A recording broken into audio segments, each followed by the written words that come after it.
Sugatan ng isang factory worker matapos barilin umano ng katrabaho niyang security guard sa Valenzuela.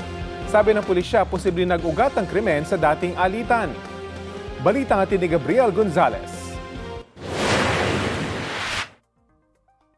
Nagkalat ang dugo sa sahig ng isang plastic manufacturing company sa Barangay Lawang Bato, Valenzuela hapon nitong linggo. Ito'y matapos barilin umano sa tiyan ang factory worker ng kumpanya. Ayon sa pulisya, nagcha-charge ng cellphone ang 52 anyos na biktima nang bigla siyang lapitan ng katrabahong security guard at siya'y binaril. Nagkaroon po ng pambuno hanggang sa maagaw po niya yung baril na gamit ng ating suspect.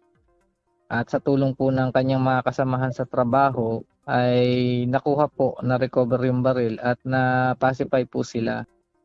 Naaresto ang sospek na nakuhanan ng kalibre 38 baril na kargado ng mga bala. Isinugod naman sa ospital ang biktima. Nakakulong na sa Valenzuela Police Station Custodial Facility ang sospek na nahaharap sa reklamong frustrated murder at illegal possession of firearms. Dahil yung baril na kanyang ginamit ay hindi pala sa kanya naka-issue, napag-alaman namin na ito ay sa security agency.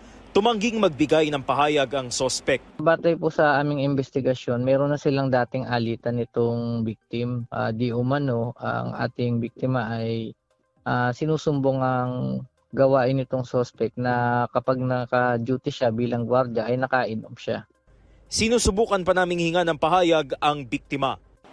Gabriel Gonzalez, nagbabalita para sa GMA News.